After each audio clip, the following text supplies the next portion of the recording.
नमस्कार, आप देख रहे हैं ईस्टर्न स्काई मीडिया समाचार बुलेटिन के साथ मैं हूं स्वाति ढल। मणिपुर की राजधानी इम्फाल बुधवार को आईईडी धमाके से दहल गई। ब्लास्ट में 4 लोगों की मौत हो गई जबकि 20 से ज्यादा लोगों के घायल होने की खबर है। सभी को रिम्स में भर्ती कराया गया है। चारों तरफ बिखरा खून, लाशें और टूटी हुई दुकानों की ये तस्वीरें दहशत और दर्द की कहानी खुद ब खुद बयां कर रही है। ये करीब 5:30 पौने 6 के लगभग में फुटा है।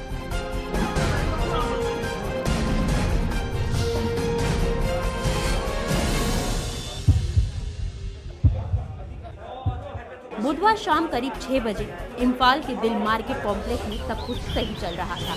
तभी अचानक करीब 6:10 पर हुए आईईडी धमाके ने सब कुछ बर्बाद कर रख दिया।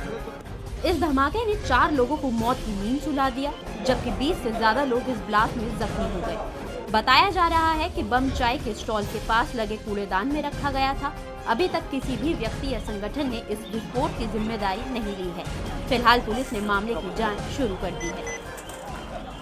आदमी तो बहुत मर गए, गिनती थोड़ा में हुआ है। अभी तो खुद हमारा लड़का भी मर के यहाँ रखा है। अरुणाचल प्रदेश के वेस्ट कामेंग जिले में रफ्तार का कहर देखने को मिला, जहां दिरांग इलाके में एक गाड़ी नदी में गिर गई। हादसे में 4 लोगों की मौत हो गई जबकि 4 लोग गंभीर रूप से जख्मी हैं। सीएम ने मृतकों के परिवार को 1.5 लाख के मुआवजे की घोषणा की है। सड़क हादसा मंगलवार को देर रात करीब 11 बजे हुआ। बताया जा रहा है कि ये लोग तेजपुर से मुन्ना कैंप अपने रिश्तेदार के घर जा रहे थे। उसी दौरान इनकी गाड़ी पलटकर नदी में जा गिरी। सभी घायलों को पहले सामुदायिक स्वास्थ्य केंद्र ले जाया गया, लेकिन बाद में घायलों की खराब हालत को देखते हुए उन्हें तेजपुर रेफर कर दिया गया। वहीं इस मामले में मुख्यमंत्री नाबम तुकी ने मृतकों के परिवार को 1.5 लाख के मुआवजे का ऐलान करते हुए सभी से संभलकर गाड़ी चलाने का आग्रह किया है। त्रिपुरा में उग्रवाद प्रभावित 2 जिलों से विस्थापित हजारों लोगों ने बुधवार को रैली निकाली। इनकी मांग है कि राज्य सरकार इन्हें उचित मुआवजे के साथ पुनर्वास की सहायता उपलब्ध कराएं। अगरतला में हजारों की संख्या में सड़क पर उतरी ये भीड़ राज्य सरकार से अपने लिए एक नए आशियाने की मांग कर रही है। दरअसल ये लोग उग्रवाद प्रभावित वेस्ट त्रिपुरा और सिपाही जिले के वो लोग हैं जिन्हें साल 1996 से 2000 के बीच अपना घर छोड़ना पड़ा था और तब से ये लोग उचित मुआवजे और पुनर्वास के लिए दर दर भटक रहे हैं। इसी के विरोध में बुधवार को इन गैर आदिवासी लोगों ने वेस्ट और सिपाही जला डिस्ट्रिक्ट डेवलपमेंट कमेटी के बैनर तले रैली निकाली।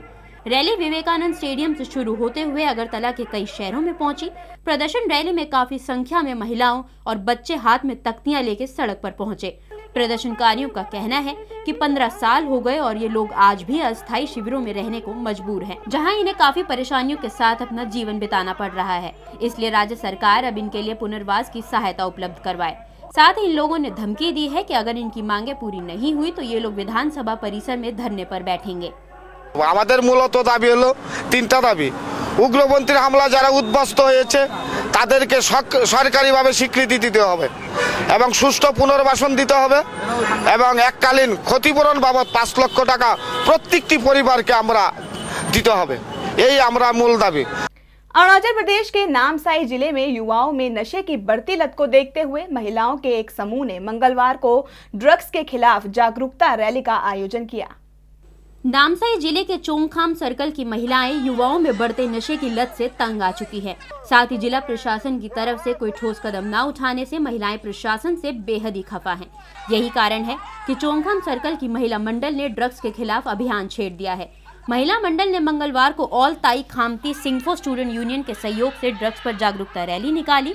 महिला मंडल की जनरल सेक्रेटरी नांग ताई खामो ने कहा कि जिले में लगातार ड्रग्स का इस्तेमाल बढ़ता ही जा रहा है, जिस वजह से क्राइम ग्राफ में भी बढ़ोतरी हुई है। पुलिस प्रशासन के खिलाफ नाराजगी जाहिर करते हुए खामो ने कहा कि कई शिकायतों के बाद भी पुलिस कोई कार्रवाई करने को तैयार नहीं है, इसलिए महिलाओं को ही ये बीड़ा उठाना पड़ा है। আমাৰ হুলু হুলু ল'ৰা ছোৱালী ডাঙৰ হৈ আহি আছে, চবে ড্ৰাগছ খায়, কিন্তু আমি লিপত দিলে একশ্যনে নলয় পুলিচবিলাক, একো কামেই নহয়। এই কাৰণে আমি মহিলাসকলে আগবাঢ়ি কিনে কাম কৰিবলগীয়া হৈছে। এই কাৰণে আমাৰ এলিয়া আমাৰ চৌখাম চৰকাৰতে আমি ভাল পুলিচ লাগে, এতিয়া আমাৰ ভাল পুলিচ লাগে ইয়াতে। अरुणाचल प्रदेश के तवांग में बुधवार को 56वें तिब्बत विद्रोह दिवस के अवसर पर शांतिपूर्ण तरीके से मार्च निकाला गया, जिसमें हजारों की तादाद में लोगों ने हिस्सा लिया था। भारत तिब्बत सहयोग मंच की ओर से आयोजित मार्च चामलिंग से पुराना बाजार इलाके तक निकाला गया, जहां मार्च में शामिल हुए युवाओं, छात्रों, भिक्षुओं और ननों ने 1959 में हुई तिब्बत क्रांति में मारे गए लोगों के प्रति सम्मान व्यक्त किया। मार्च शुरुआत तवांग मोनेस्ट्री स्थित प्रेयर हॉल में गुरु तल्कू रिम्पोचे द्वारा तिब्बतियन गुरु दलाई लामा की तस्वीर के सामने दीप जलाकर की गई। इस दौरान भारत तिब्बत सहयोग मंच के वाइस चेयरमैन गेशे थुप्तेन ने लोगों को इस दिन के महत्व के बारे में बताया। इस अवसर पर बौद्ध भिक्षुओं ने विशेष पूजा अर्चना कर विश्व में शांति और सद्भाव के लिए प्रार्थना की। पिछले 9 महीने से चल रही डिस्कवर नॉर्थ ईस्ट यात्रा बुधवार को त्रिपुरा में संपन्न हो गई। इस यात्रा की शुरुआत मई 2014 में नागालैंड से हुई थी। डिस्कवर नॉर्थ ईस्ट यात्रा का आयोजन केंद्रीय संस्कृति मंत्रालय के तहत नागालैंड के north east zone cultural centre द्वारा किया गया था। इस सांस्कृतिक महोत्सव को पूर्वोत्तर राज्यों की कला और संस्कृति को बढ़ावा देने के उद्देश्य से किया गया था। North east zone cultural centre ने त्रिपुरा के सूचना सांस्कृतिक विभाग की मदद से बुधवार को रविंद्र शाता वार्षिकी भवन में सांस्कृतिक कार्यक्रमों का आयोजन किया। त्रिपुरा विधानसभा के डिप्टी स्पीकर पवित्रा कार ने समापन समारोह का उद्घाटन किया। 9 महीने की इस लंबी यात्रा में 1000 से भी ज्यादा कलाकारों, पुरुषों और महिलाओं ने हिस्सा लिया था। यात्रा के दौरान अरुणाचल प्रदेश, असम, मणिपुर, नागालैंड, त्रिपुरा, मेघालय, सिक्किम, मिजोरम और हरियाणा से कलाकारों ने अपने अपने राज्यों का प्रतिनिधित्व किया, साथ ही अपनी संस्कृति का प्रदर्शन भी किया। भारत के सभी पूर्वोत्तर राज्य सांस्कृतिक विविधता से समृद्ध है। हालांकि भारत के अन्य भागों में पूर्वोत्तर राज्यों की संस्कृति और विरासत की ज्यादा जानकारी नहीं है। देश के अन्य भागों में अपनी सांस्कृतिक विरासत को पेश करने के लिए north east zone cultural centre ने ये पहल की है, जो बेहद ही सराहनीय है। खबरों के इस अंक में फिलहाल इतना ही। नमस्कार।